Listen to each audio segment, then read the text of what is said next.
दोस्तों इस वीडियो में हम बात करने वाले हैं आपकी 7th क्लास की जो नई एनसीईआरटी आई है उसका चैप्टर 2 है एनिमल्स बर्ड्स एंड डॉक्टर डोलिटिल। तो एक डॉक्टर हैं, वो डॉक्टर डोलिटिल उनका नाम है। तो यहाँ पे क्या है, वो इंसानों के डॉक्टर हैं, ठीक है। तो वो इंसानों के डॉक्टर से कैसे जानवरों के डॉक्टर बन जाते हैं, इस बारे में ये पूरी कहानी है। और ये तोता जो है वो इनकी हेल्प करता है। तो पूरी जो है स्टोरी देख लेते हैं, क्या है स्टोरी। तो अगर आपने पहला चैप्टर नहीं देखा है तो पहला चैप्टर का लिंक आपको मिल जाएगा डिस्क्रिप्शन में, तो वो आप जरूर देखें। बाकी प्लेलिस्ट पूरी बना दूंगा मैं। डॉक्टर डोलिटिल जो है वो अपने रसोई घर या किचन बोल दें, वहाँ पर बैठे हुए थे। और कैट्स फूडमैन, ठीक है, कैट्स फूडमैन का मतलब होता है जो जानवरों का खाना बनाता है, ठीक है। कैट्स फूडमैन से बात कर रहे थे। कैट्स फूडमैन जो इनके पास आया हुआ था, तो उससे बात कर रहे थे। वो आया था अपने पेट दर्द की दवा लेने के लिए, पेट में दर्द था उसके। कैट्स फूडमैन ने पूछा, आप लोगों के डॉक्टर बनना छोड़कर जानवरों के डॉक्टर क्यों नहीं बन जाते।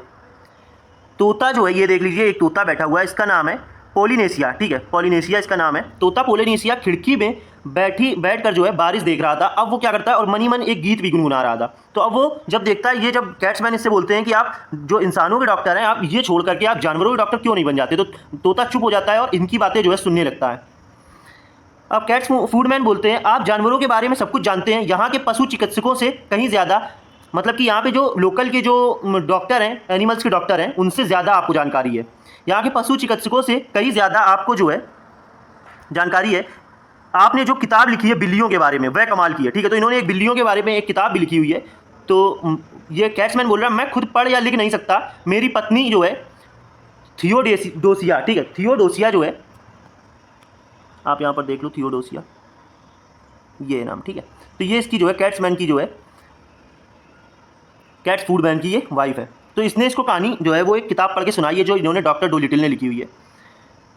तो बिल्लियों के बारे में वह कमाल किया, मैं खुद पढ़ या लिख नहीं सकता, मेरी पत्नी थियोडोसिया एक विद्वान है, उसने मुझे आपकी किताब पढ़कर सुनाई। आप खुद भी एक, मतलब कि ऐसा लग रहा था वो किताब पढ़ के जैसे कि किसी बिल्ली ने लिखी हो, मतलब आप बिल्ली हो और आपने वो किताब लिखी हो इस तरह से। तो मतलब आप सोच सकते हो, समझ सकते हो कि बिल्ली कैसे सोचती है। तो ये बात इन्होंने जो है डॉक्टर फूड्स कैट्समैन ने जो है बोली हुई है। जब कैट्स फूडमैन मतलब बिल्ली को खाना देने वाला आदमी चला गया, तो तोता खिड़की से उड़कर डॉक्टर की मेज पर आ गया और बोला, उस आदमी में समझदारी है, तुम्हें यही करना चाहिए, जानवरों का डॉक्टर बनो, मूर्ख लोगों को छोड़ दो। अगर उनमें इतनी बुद्धि नहीं है कि वे समझ सकें कि तुम दुनिया के सबसे अच्छे डॉक्टर हो, इसके बजाय जानवरों की देखभाल करो, उन्हें जल्द ही पता चल जाएगा, जानवरों का डॉक्टर बनो, ठीक है। मतलब कि तोता ये समझा रहा है कि आप जो है मूर्खों के चक्कर में मत पड़ो, आप क्या है समझते हो जानवरों को, तो आप जानवरों के ही डॉक्टर बनो, ठीक है। तो डॉक्टर बोलता है, डॉक्टर डोलिटिल बोलता है कि अरे यार, मतलब कि वो जानवरों के बहुत सारे डॉक्टर हैं, ठीक है। अब बारिश के लिए खिड़की के बाहर गमले रखते हुए डॉक्टर, हाँ बहुत सारे हैं। तो वो तोता बोलता है कि हाँ बहुत सारे हैं, लेकिन उनमें से कोई भी अच्छा नहीं है, जो जानवरों के डॉक्टर हैं उनमें से कोई भी अच्छा डॉक्टर नहीं है। अब तोता जो है पॉलिनेशिया, वो बोलता है डॉक्टर से कि अब तुम मेरी सुनो केवल, ठीक है। वो बोलता है, क्या तुम जानते हो कि जो जानवर हैं वो बात कर सकते हैं। तो डॉक्टर बोलता है, डॉक्टर डोलिटिल वो बोलता है कि मुझे ये पता है कि तोते बात कर सकते हैं, लेकिन जानवरों के बारे में नहीं पता है। तो तोता बोलता है, हम दो भाषाओं में बात कर सकते हैं, लोगों की भाषा और पक्षियों की भाषा, ठीक है। तो पक्षियों की भाषा अलग होती है, जैसे कि आप लोग जानते होंगे, जो तोते घर में हम लोग, मतलब कि बहुत सारे लोग घर में उसे अडॉप्ट कर लेते हैं, पालते हैं, घर में पिंजरे में रखते हैं, फिर उनसे बातचीत करते हैं, तो क्या होता है, तोते हमारी भाषा बोलने लग जाते हैं। लेकिन जो तोते जंगलों में रहते हैं या कभी किसी के घर में नहीं रहते हैं, बाहर ही उड़ते हैं, वो कभी इंसानों वाली भाषा नहीं बोल पाते। तो यही वो तोता बोल रहा है कि तोते जो है वो दो भाषा बोल लेते हैं, एक इंसानों वाली और एक जो पक्षियों वाली, पक्षी आपस में एक तोता दूसरे तोते से जो आपस में बात करते हैं वो वाली भाषा। तो बोलता है कि दो भाषा में हम लोग जो है बात करते हैं, एक हमारी भाषा इंसानों वाली भाषा, एक पक्षियों की भाषा। पॉलिनेशिया ने गर्व से कहा, अगर मैं कहता हूँ पॉली को क्रैकर चाहिए तो तुम मेरी बात समझ जाते हो, मतलब कि मुझे क्रैकर चाहिए, वो अपने आप को पॉली बोल रहा है। लेकिन यह सुनो, का ओ ई फी गुड ग्रेशिया। डॉक्टर चिल्लाया, इसका क्या मतलब है। अब उसने क्या किया, पक्षियों वाली आवाज़ जो है बोल करके उसे सुनाई। अब डॉक्टर कंफ्यूज हो गया कि ये कौन सी भाषा तुम बोल रहे हो, मुझे तो समझ में नहीं आ रहा। बोल रहा है, इसका क्या मतलब है, क्या मतलब है इसका। तो वो बोल रहा है, क्या दलिया अभी गर्म है। तोते ने बोला, पॉलिनेशिया ने, कि क्या दलिया अभी गर्म है, ये मैं बोल रहा हूँ पक्षियों की भाषा में, तो ये तुम्हें नहीं समझ में आई। मतलब पक्षी भी अपनी भाषा बोलते हैं, जानवरों की भी अपनी एक भाषा होती है एक दूसरे से बात करने के लिए, तो वो भाषा जो है एक होती है। तो तोता बोलता है कि अगर मैं इस भाषा में तुमसे बात करता तो तुम्हें समझ में ही नहीं आता, इसीलिए मैं तुम्हारी भाषा में तुमसे बात करता हूँ। तो डॉक्टर बोला, ऐसा तो तुमने कभी बोला ही नहीं है, इस भाषा में तुमने मुझसे कभी कोई बात ही नहीं की है। तोता बोलता कि मैं बोलता तुम समझ ही ना पाते। अब जो है डॉक्टर डोलिटिल को इंटरेस्ट आने लगा कि ये पक्षियों की भी कोई नई भाषा होती है, ये तो मुझे जाननी चाहिए। वो क्या करता है, तेजी से जाता है और एक दराज से एक पेन और एक कॉपी लेकर के आता है, बुक लेकर के आता है लिखने के लिए। बोलता है, अब तुम तेज तेज मत बोलना, धीरे धीरे बोलो, मैं इसे नोट करूँगा। डॉक्टर डोलिटिल डोलिटिल बोलता है कि पहले तो मुझे क्या करो, पक्षियों की भाषा की जो ABCD है, पहले ABCD सिखाओ मुझे, शुरुआत से मुझे सारी चीज़ें सीखनी है। जैसे हमारी भाषा में इंग्लिश में ABCD से शुरुआत होती है, ऐसे इनकी कुछ भी जो भी है प्राइमरी वो चीज़ मुझे सिखाओ। तो अब डॉक्टर को पता चला कि भाषा होती है पक्षियों की और जानवरों की अलग भाषा होती है, ठीक है। और उस दोपहर जब बारिश हो रही थी, पॉलिनेशिया रसोई की मेज पर बैठा उसे किताब में लिखने के लिए पक्षियों के शब्द दे रहा था। चाय के समय जब कुत्ते का नाम जिप है, जिप अंदर आया तो तोते ने डॉक्टर से कहा, देखो वह तुमसे बात कर रहा है। तो डॉक्टर बोला, मुझे तो ऐसा लग रहा है कि वह अपना कान खुजा रहा है। तो तोता बोलता है, नहीं, वो कान नहीं खुजा रहा, वो तुमसे कुछ बोल रहा है। जानवर हमेशा अपने मुंह से नहीं बोलते। तोते ने अपनी भौं ऊपर उठाते हुए ऊंची आवाज़ में कहा, वे अपने कानों से, अपने पैरों से, अपनी पूंछ से, हर चीज़ से बात करते हैं। कभी कभी वे एक दूसरे से बात नहीं करना चाहते हैं।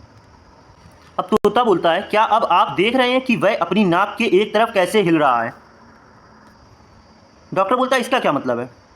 तो तोता बोलता है, इसका मतलब है क्या आप नहीं देख सकते कि बारिश बंद हो गई है? ये जो है कुत्ता आपसे सवाल कर रहा है कि क्या आप ये नहीं देख सकते कि अब बारिश बंद हो गई है? वह आपसे सवाल पूछ रहा है। कुत्ते लगभग हमेशा सवाल पूछने के लिए अपनी नाक का इस्तेमाल करते हैं। थोड़ी देर बाद तोते की मदद से डॉक्टर ने जानवरों की भाषा इतनी अच्छी तरह से सीख ली कि वह खुद उनसे बात कर सकता था और उनकी तरह हर बात समझ सकता था। फिर उसने लोगों को डॉक्टर बनना पूरी तरह से छोड़ दिया, ठीक है। तो अब डॉक्टर जो है पूरी तरह से जानवरों की आवाज़, भाषा जो है सीख गया और उनसे खुद भी बात करने लगा, क्योंकि तोता और कुत्ता तो उसके पास है ही, उनसे बात करना लगा। तो अब उसने इंसानों का जो है डॉक्टर बनना छोड़ दिया, वो कुत्तों का डॉक्टर बनना चाह रहा था, उसे इंटरेस्ट भी आ रहा था। अब एक दिन क्या होता है, एक घोड़ा जो है डॉक्टर के पास लाया जाता है, डॉक्टर डोलिटिल के पास। अब बेचारा घोड़ा जो है बहुत खुश होता है कि कोई तो है जो जानवरों की या मेरी भाषा जो है समझ सकता है और मुझसे उसी भाषा में बात कर सकता है, ठीक है। क्योंकि और जितने डॉक्टर थे वो तो जो है घोड़े की या किसी भी जानवर की भाषा नहीं समझ सकते थे, ना ही बोल सकते थे।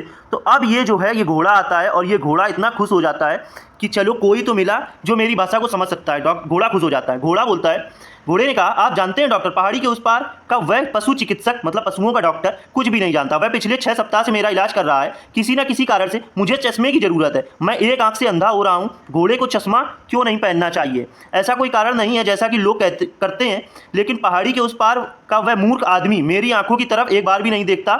वह मुझे बड़ी बड़ी गोलियाँ देता रहा। मैंने उसे बताने की कोशिश की, लेकिन वह घोड़े की भाषा एक शब्द भी नहीं समझ सका। मुझे चश्मे की ज़रूरत है। डॉक्टर ने कहा, बेशक, ठीक है। तो अब डॉक्टर तो इसकी भाषा समझ सकता था, क्योंकि वो जानता था कैसे बोलते हैं घोड़े और क्या चीज़ें हैं, तो वो समझ आता है। कहता है, डॉक्टर बेशक, मैं अभी आपके लिए कुछ ला कर देता हूँ। मुझे तुम्हारे जैसे चश्मे चाहिए, घोड़े ने कहा। डॉक्टर भी क्योंकि चश्मा लगाए हुए होगा। अब घोड़ा जाते जाते दरवाजे के पास जब बाहर निकलता है डॉक्टर के यहाँ से, तो घोड़ा पूछता है, मेरा चश्मा कब बन जाएगा? बोला, बहुत परेशानी होती है, कोई भी डॉक्टर बन जाता है लेकिन कुछ भाषा ही नहीं समझ पाता है और हम उनसे कोई शिकायत भी नहीं कर सकते हैं। तो डॉक्टर बोलता, हाँ मैं समझ सकता हूँ। बोला, मुझे ऐसे ही डॉक्टर की ज़रूरत थी जो जानवरों की या मेरी भाषा समझ सके, मेरी बात को समझ सके। तो बोलता है, मेरा चश्मा कब बन जाएगा? डॉक्टर बोलता, अगले सप्ताह के मंगलवार को, मतलब ट्यूसडे को आना, आपका चश्मा बन जाएगा। तो अब क्या होता है, घोड़े ने चूंकि कहा था, क्योंकि घोड़ा जो है ये खेतों में हल चलाता था, तो घोड़े ने कहा था मुझे हरे रंग का ही चश्मा चाहिए, जिससे सूर्य की जो रोशनी है वो भी मेरी सीधी आंख में पड़ती है और एक आंख से मैं अंधा भी हुआ जा रहा हूँ। तो मुझे क्या चाहिए कि हरे रंग का चश्मा चाहिए, वही मुझे आराम देगा। तो अगले हफ्ते के मंगलवार को ये घोड़े को चश्मा दे देता है। चश्मा लगाकर घोड़ा जो है आराम से जो है हल चलाता है खेतों में, और वहाँ के जो गाँव के आसपास के लोग हैं वो उसे देखते हैं और ये चीज़ आम नॉर्मल हो जाती है कि ये घोड़ा जो है वो चश्मा लगाए हुए। अब वहाँ के जितने जानवर हैं, जितने लोग हैं, वो जान जाते हैं कि ये जो डॉक्टर है वो जानवरों की आवाज़ समझ सकता है, बोल सकता है, सारी चीज़ें। तो अब आसपास के ग्रामीण इलाके में खेत के जानवर को चश्मा लगाए देखना आम बात हो गया था, ठीक है। अब क्या होता है, जो वहाँ जितने भी जानवर वहाँ जाते हैं, तो वो जानवर जो है सभी जानवर वापस गए और अपने भाइयों और दोस्तों को बताया कि बड़े बगीचे वाले छोटे से घर में एक डॉक्टर था जो वास्तव में एक डॉक्टर था। और जब भी कोई ग्रामीण बीमार होता, न केवल घोड़े और गाय और कुत्ते, बल्कि खेतों की सभी छोटी चीज़ें, जैसे कि फसल काटने वाले चूहे, बेजर और चमगादड़, सभी एक साथ शहर के किनारे उसके घर में आ जाते थे, जिससे उसका बड़ा बगीचा लगभग हमेशा जानवरों से भरा रहता था, जो उसे देखने के लिए अंदर आने की कोशिश करते थे। इतने सारे जानवर आते थे कि उसे अलग अलग प्रकार के जानवरों के लिए विशेष दरवाजे बनाने पड़े। उसने तो देख सकते हो, मतलब छोटा चूहा से लेकर के हर एक जानवर जो है वो डॉक्टर का फ़ैन बन गया और डॉक्टर के पास आने लगा अगर कोई भी उन्हें प्रॉब्लम होती थी, ठीक है। देख सकते हो आप लोग, सभी जानवर, गाय, कुत्ता, घोड़ा, खरगोश, शीप, सारे जो है जानवर इसके पास, पक्षी सब आ रहे हैं, ठीक है। अब क्या होता है, सामने के दरवाजे पर गाय, बगल के दरवाजे पर भेड़ और रसोई के दरवाजे पर भेड़ लिखा हुआ था। हर तरह के जानवर के लिए अलग दरवाजा था, यहाँ तक कि चूहे के लिए भी तहखाने में जाने के लिए एक छोटी सुरंग बनाई गई थी। जहाँ वे डॉक्टर के आने का धैर्यपूर्वक इंतजार करते थे। मतलब कि अब सभी तरह के अलग, अब चूहे जो हैं वो एक अलग जगह बैठे हैं, फिर डॉक्टर आएगा, उन चूहों की सारी तकलीफ सुनेगा, उनका इलाज करेगा। जहाँ वे डॉक्टर के आने का धैर्यपूर्वक इंतजार करते थे, और इस तरह कुछ ही सालों में मीलों मील दूर तक फैली हर जीवित चीज़ को डूलिटिल के बारे में पता चल गया। और जो पक्षी सर्दियों में दूसरे देशों में उड़कर जाते थे, वे विदेशी देशों के जानवरों को डूलिटिल के बारे में बताते थे, जो उनकी बातें समझ सकते थे और उनकी परेशानियों में उनकी मदद कर सकते थे। इस तरह वह जानवरों के बीच मशहूर हो गया पूरी दुनिया में। वह खुश था और उसे अपनी ज़िंदगी बहुत पसंद थी। ठीक है दोस्तों, तो आप जानते हो कुछ पक्षी जो होते हैं, जब सर्दियाँ आ जाती हैं, हमारे यहाँ इंडिया में सर्दी आ जाती है, तो वो क्या करते हैं, दूसरे देशों में जहाँ सर्दी नहीं होती है वहाँ चले जाते हैं। तो वो जो जानवर दूसरे देश जाते थे, वो भी दूसरे देश के पक्षियों और जानवरों को भी डॉक्टर डूलिटिल के बारे में बता दिया, और देश विदेश के हर जगह के जानवर जो है डॉक्टर डूलिटिल के पास आने लगे अपनी तकलीफ लेकर। और ये भी डॉक्टर भी बहुत खुश था, क्योंकि ये सभी का इलाज जो है अच्छे से कर पा रहा था। उम्मीद करता हूँ आपको समझ में आई होगी समरी। मैंने पूरी हिंदी में बता दी है, पॉइंट कोई छूट ना जाए इसलिए मैंने थोड़ा वीडियो बड़ा हो गया। ठीक है, बाकी आप अपने सजेशन कमेंट्स में दे सकते हैं कि कोई चीज़ छूटी है या आपको समझ में आया है कि नहीं समझ में आया। ठीक है दोस्तों, जय हिंद जय भारत। क्वेश्चंस की बात करें तो अब आप कर पाओगे। Humans talking to farm animals, what become a common sign in Puddleby after doctor Dolittle started treating animals. ठीक है, क्वेश्चंस आसान है, अगर नहीं समझ में आए तो आप बता देना, तो मैं इसका भी एक वीडियो डाल दूंगा। ओके।